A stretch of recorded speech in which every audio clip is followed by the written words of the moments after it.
MC 내레이션, 오프닝 내레이션. 한 여자가 있습니다. 그녀는 사랑을 믿었고 가족이란 울타리를 꿈꿨습니다. 그러나 돌아온 것은 불임이라는 낙인과 한밤중에 쫓겨난 절망뿐이었습니다. 세상은 그녀를 나약한 피해자로 만들었지만 그녀는 결코 무너지지 않았습니다. 오늘 우리는 그 여자의 이름을 다시 씁니다. 윤미정, 피해자가 아닌 진실과 정의를 끝까지 쫓아간 여성의 이름으로 지금부터 시작됩니다. 한 여자, 한 진실, 그리고 복수와 용서 사이에서 피어난 놀라운 이야기.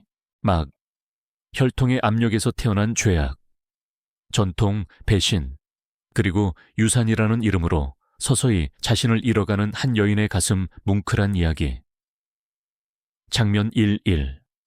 쓴맛 아침 햇살이 박씨 가문의 저택을 뒤덮은 두꺼운 비단 커튼 사이로 스며들었지만 차갑고 고풍스러운 저택에는 온기가 감돌지 않았다. 모든 벽, 모든 도자기 조각상은 마치 고대의 규칙과 기대, 그리고 실패에 대한 처벌을 속삭이는 듯했다. 미정은 신혼 침대에 딱딱한 매트리스 위에 똑바로 앉았지만 한때 남편이라고 불렀던 남자는 1년 넘게 그녀 곁에 있지 않았다. 햇살이 창문을 비추기도 전에 그녀의 눈은 이미 부어 있었다. 문이 삐걱거리며 열렸다. 신중하고 무겁고 위험 있는 두 발소리가 다가왔다. 파박이 짙은 보랏빛 한복을 입고 들어왔다. 그녀는 죽어가는 왕국을 다스리는 여왕처럼 턱을 치켜든 채였다. 그녀는 침대 옆 탁자에 작은 자기 컵을 올려놓았다. 마셔. 그녀가 차갑게 말했다. 매일 규칙적으로 시작하지 않으면 아이를 낳을 수 없어. 그녀의 어조는 제안이 아니었다. 칼날처럼 날카롭게 깎인 전통이었다. 미정은 컵을 받는 순간 손이 떨렸다. 그녀는 미소 지었다. 마치 교도관에게 짓는 미소 같았다. 네, 어머니. 어머니라는 단어가 목구멍에서 타들어가는 듯했지만 그녀는 부드럽게 대답했다. 액체는 검고 걸쭉했으며 이치에 맞지 않을 정도로 씁쓸했다. 3년 동안 매일 아침 그녀는 이른바 기적의 약초를 마셨다. 한때 그녀는 정성껏 우려냈다고 믿었다. 이제 그 맛은 재 같았다. 잃어버린 시간 같았다.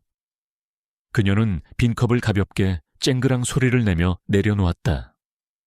그 소리는 마치 자신이 시작하지도 않은 전쟁에 항복하는 여인의 울림처럼 있어야 할 소리보다 더 크게 울려 퍼졌다.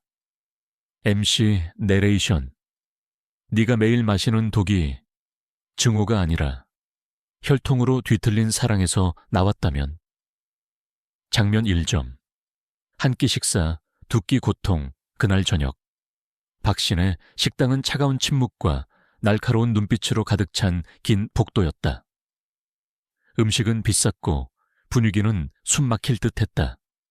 박신은 도자기 접시에 젓가락을 부딪혔다. 들었어? 지훈의 며느리가 벌써 임신 3개월이야. 둘째야. 물론 아들이지만 미정은 움찔하지 않았다.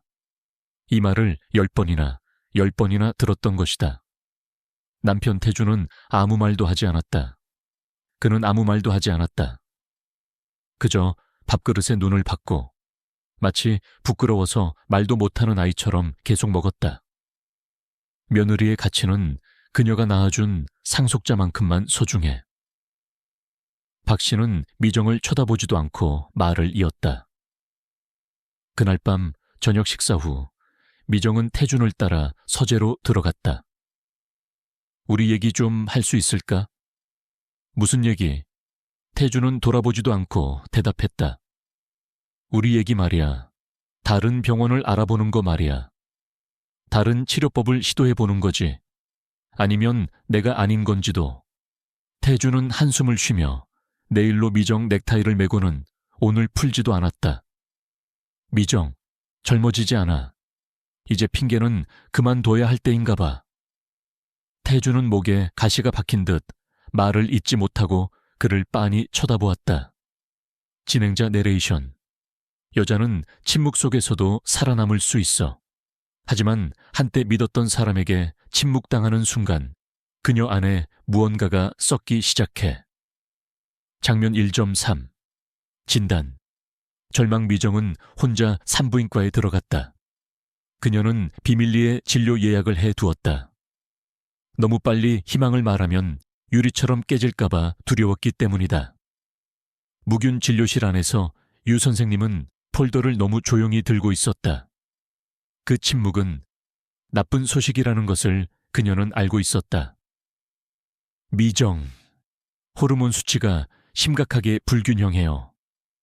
자연 임신 가능성은 극히 낮습니다. 벽이 좁아지기 시작했다. 시야가 흐릿해졌다.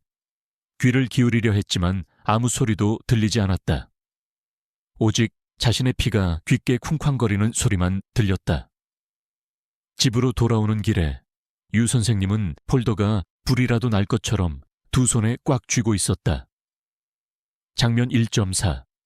빗속의 망명. 그녀는 태준에게 말했다. 검사 결과지의 모든 숫자를 읽으며 그녀는 울었다. 숨기거나 가장하지 않았다는 증거였다. 하지만 그의 얼굴은 전혀 가라앉지 않았다. 그래서 네 잘못이 아니라고, 하지만 아이를 가질 수 없다는 거니? 그녀는 마치 그가 뺨을 때린 것처럼 한 걸음 물러섰다. 그때 최후의 일격이 왔다.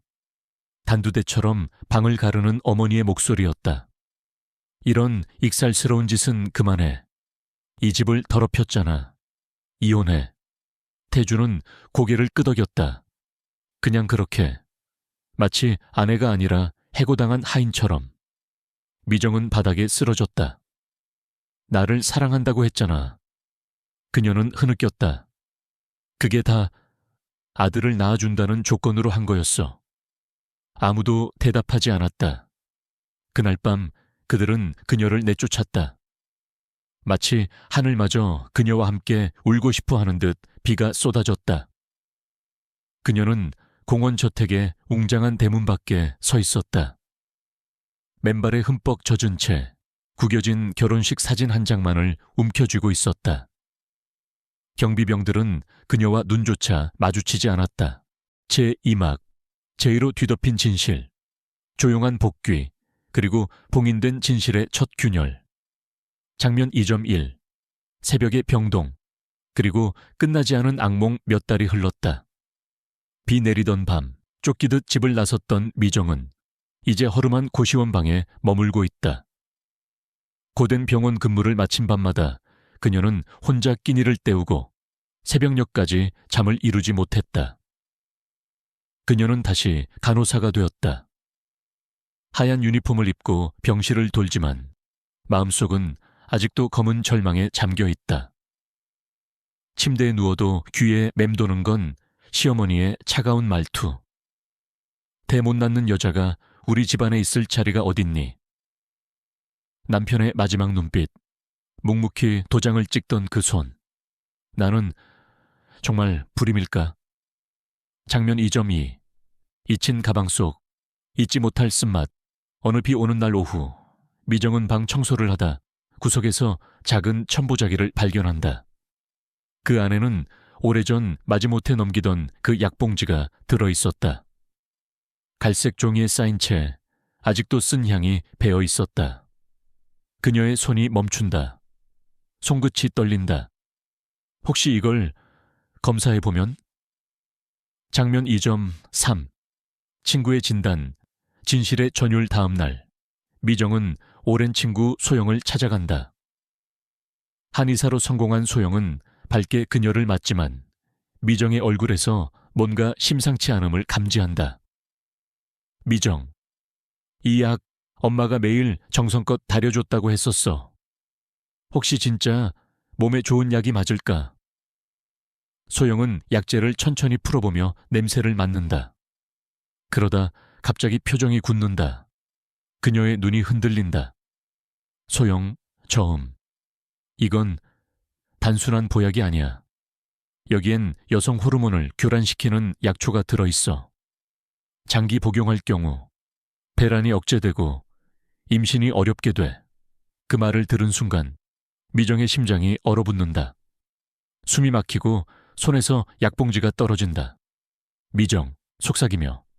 그럼 그 약이 나를, 내레이션, MC 보이스, 때때로 진실은 눈앞에 있었지만 우리가 너무 믿었기에, 너무 사랑했기에 보지 못했을 뿐이다.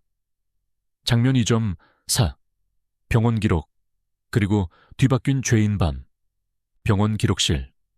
미정은 손전등 하나에 의지해 낡은 파일 캐비닛을 뒤진다. 자신의 기록 그리고 태준의 이름을 찾아낸다. 두근거리는 심장을 부여잡고 태준의 병력 기록을 펼친다. 보고서는 딱 한 줄로 그녀의 삶을 뒤엎는다. 무정자증, 선천적, 자연임신 불가. 그 순간 미정의 손에서 파일이 떨어진다. 뒷목이 저리다. 온몸이 떨린다. 나는 죄인이 아니었다. 오히려 죄를 뒤집어 쓴 사람이었다. 장면 2.5 첫 번째 방역의 불꽃 그날 밤. 미정은 다시 소영을 찾아가 증거 수집을 시작한다. 소영은 약물 분석 보고서를 작성해준다. 미정은 자신의 불임 진단서 그리고 태준의 병력을 복사한다. 누군가 이 사실을 알고 있었을지도 모른다는 의심. 그녀는 가정부, 간병인, 가족들의 흔적을 하나씩 추적하기 시작한다. 눈에 핏발이 선 채 미정은 말한다. 이제부터 이건 싸움이야. 내 이름을 되찾기 위한 싸움. 제3막 법정 위의 진실들 장면 3.1 복수 아닌 정의. 첫 발걸음 작은 법률사무소. 책상 위에 놓인 두툼한 서류철. 미정은 정장을 입고 굳은 얼굴로 변호사를 마주 앉아 있다. 저는 고소하고 싶습니다. 그들 모두를. 절 속이고 제 인생을 무너뜨린 모든 사람들을. 서류 안엔 있었다. 태준의 병력 기록, 독성 약초 분석 보고서, 미정의 불임 진단서, 그리고 오랜 가정부의 녹음 파일. 그 약? 나도 이상했어요. 매일 아침 마치 무슨 죄 같았죠. 변호사는 고개를 끄덕인다. 증거는 충분해요. 다만 이 싸움 길고 험할 겁니다. 준비되셨나요? 미정. 저는 이미 모든 걸 잃었어요. 이제 되찾을 시간이에요. 장면 3.2 공범자들을 마주하다 미정은 하나씩 찾아간다. 한의사. 처음엔 부정하다가 분석서를 보여주자 입을 다문다. 가정부. 떨리는 목소리로 그날 달이었던 약에 대해 증언한다. 가족들. 누구도 처음엔 말하지 않는다. 그러나 미정. 울분 가득. 당신들도 알고 있었잖아요. 내가 불임이 아니었다는 걸. 태준이가 아이를 가질 수 없다는 걸. 그녀의 눈물이 쏟아진다. 그러자 그제야 한숨처럼 터지는 고백들. 우린 엄마가 무서웠어요. 엄마가 다 통제했어요. 장면 3.3 태준의 붕괴 작은 카페. 미정은 하얀 봉투를 건넨다. 이 안에 진짜 이유가 있어요. 우리가 아이를 가질 수 없었던 이유. 태준은 떨리는 손으로 서류를 꺼낸다. 무정자증 진단서. 태준, 이게 뭐야? 내가 몰랐어. 엄마는 아무 말도 안 했어. 그의 얼굴이 하얗게 질린다. 두 손으로 머리를 감싸쥐고 입술이 파르르 떨린다. 미정아, 미안해. 정말 몰랐어. 나 이제 뭘 하면 돼? 미정, 눈물. 내 편에 서줘. 당신의 엄마가 우리 모두를 어떻게 속였는지 법정에서 밝혀줘. 장면 3.4 세상을 향한 고발 법원 앞. 수십 명의 기자들이 카메라를 들고 서 있다. 재벌가 며느리 독살 사건, 고의 불임 약물 투여, 의료기록 조작 정황. 미정은 변호사와 함께 정문을 지나 법정 안으로 들어간다. 수많은 눈빛이 그녀를 따라간다. 하지만 그녀의 눈엔 두려움이 없다. 오직 결의만 있다. 제4막 심판과 자비 사이 장면 4.1 법정 진실이 드러나는 곳 재벌가 며느리의 고발. 전국 뉴스로 보도되며 법정은 사람들로 가득 찼다. 미정은 단정한 정장을 입고 변호사와 함께 증인의 자리로 향한다. 법정 안은 정적. 앞줄엔 태준이 앉아 있다. 그의 눈엔 죄책감과 무거운 각성이 서려 있었다. 판사, 원고 측 입장하십시오. 변호사, 존경하는 재판장님. 이 사건은 단순한 고부 갈등이 아닙니다. 피고인 박옥부는 며느리에게 고의로 불임 유발 약물을 장기간 복용시켰습니다. 동시에 아들의 무정자증 진단을 숨긴 채 원고를 희생양으로 만들어냈습니다. 법정 안의 사람들이 술렁인다. 서류가 한 장 한 장 제출된다.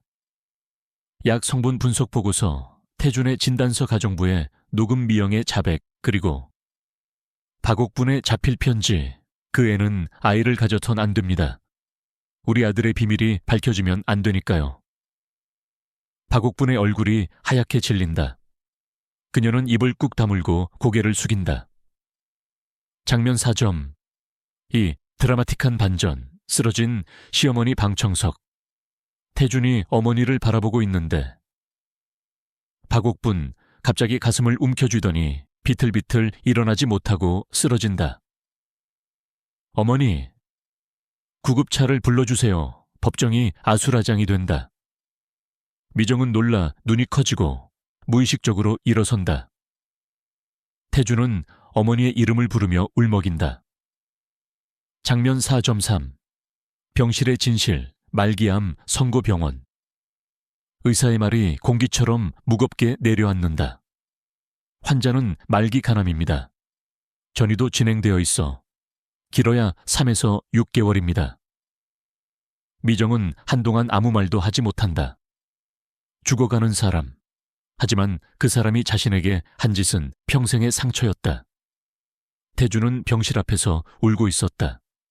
그의 어깨는 작고 약해 보였다. 한 남자의 아들이기 전에 그도 또 하나의 피해자였다. 장면 4.4 용서냐 정이냐. 미정의 결단. 그날 밤 병원 옥상. 찬 공기 속에서 미정은 밤하늘을 바라본다. 이제 어쩌지 재판을 계속할까?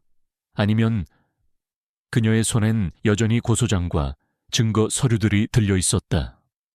그때 태준이 나타난다. 미정아, 엄마가 곧 죽는데 재판 그만두면 안 될까? 그의 눈빛은 간절했지만 미정의 마음은 무거웠다. 그녀는 대답하지 못한 채 태준을 바라본다. 제5막 사랑, 용서, 그리고 다시 피어나는 봄 장면 5.1 용서의 결정. 병원 복도. 미정은 변호사와 마주 앉아 조용히 말한다. 고소 취하가 가능한가요? 변호사의 눈이 커진다. 박옥분 씨는 죄가 너무 무거워요. 선처를 원하시는 겁니까? 미정은 조용히 고개를 끄덕인다. 누군가는 멈춰야 해요. 이 고통의 사슬을 제가 끊겠습니다. 그녀는 추가로 한 가지를 요청한다. 환자 박옥분의 주치의를 제가 맡겠습니다. 의사로서 그 생명을 끝까지 지켜보겠습니다. 장면 5.2 변화의 시작. 병실 속의 기적. 며칠 뒤 박옥분의 병실. 미정이 조심스레 문을 열고 들어선다. 안녕하세요. 오늘부터 주치의를 맡게 된 윤미정입니다. 박옥분은 한참을 바라보다가 떨리는 목소리로 말한다. 왜? 날 미워해야 할 네가 왜? 미정은 조용히 손에 들고 있던 링거를 교체하며 말한다. 환자와 의사 사이에 감정은 없습니다. 저는 지금 생명을 지켜야 하는 사람일 뿐이에요. 그날부터 미정은 매일 박옥분의 곁을 지켰다. 약을 챙기고 식사를 돕고 필요 없는 말은 하지 않았다. 그러나 행동엔 애틋함이 배어 있었다. 며칠 후 병상 위에 박옥분이 말했다. 미정아, 나 미안하다. 정말 미안하다. 그 말 한마디에 미정은 고개를 숙였고 눈물이 조용히 그녀의 눈가를 타고 흘러내렸다. 장면 5.3 관계의 회복. 태준과의 재회. 태준은 병원에 자주 찾아왔다. 처음엔 어색한 인사만 오갔지만 차츰 대화가 길어졌고 둘은 다시 서로의 눈을 바라보게 되었다. 어느 날 밤 병원 옥상. 미정아, 우리가 다시 시작할 수 있을까? 미정은 한참을 침묵하다가 조용히 말한다. 태준 씨, 다시 시작한다면 지난날의 우리가 아닌 서로를 진심으로 이해하고 존중하는 사람으로서 시작해야 해요. 그의 눈에 눈물이 고였고 두 사람은 말없이 손을 맞잡았다. 장면 5.4 새로운 희망.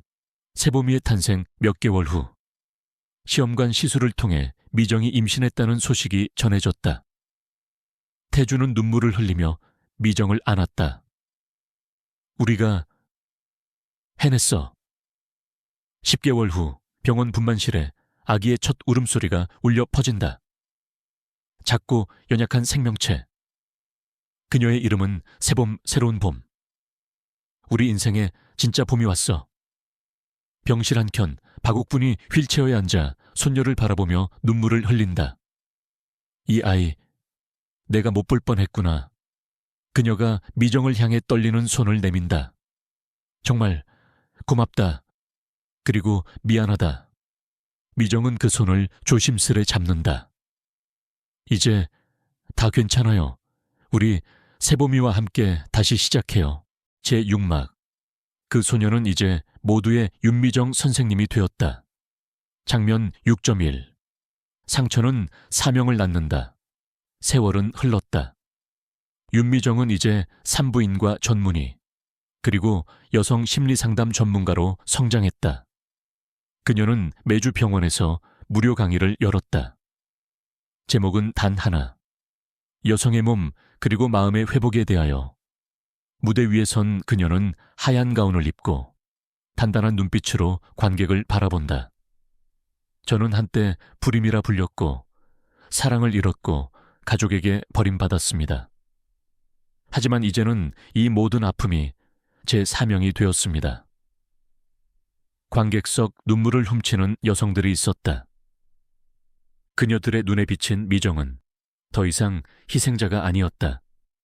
그녀는 희망의 얼굴이었다. 장면 6.2 사랑이 머무는 집 늦은 오후 해질 무렵 미정이 진료를 마치고 집으로 돌아온다. 문을 열자 어디선가 들리는 아이의 웃음소리. 엄마. 세보미가 달려와 품에 안긴다. 그녀는 건강하게 자라 이제는 씩씩한 말괄량이 소녀가 되어 있었다. 거실 한쪽 태준이 음식을 준비하고 있다. 부엌에서 풍겨 나오는 김치찌개의 향기처럼 이 집은 따뜻하고 살아있었다. 소파 한켠 박옥분 여사가 앉아있다.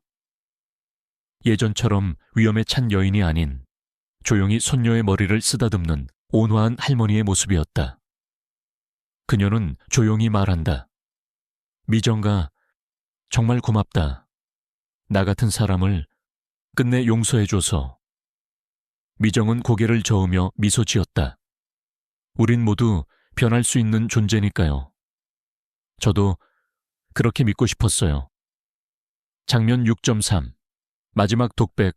봄은 반드시 온다 밤. 창밖엔 별빛이 흐른다. 미정은 베란다에 나와 손에 따뜻한 차 한 잔을 들고 하늘을 올려다본다. 이 집에 처음 들어올 땐 나는 상처투성이었지. 하지만 지금은 사랑도 희망도 그리고 용서도 배웠어.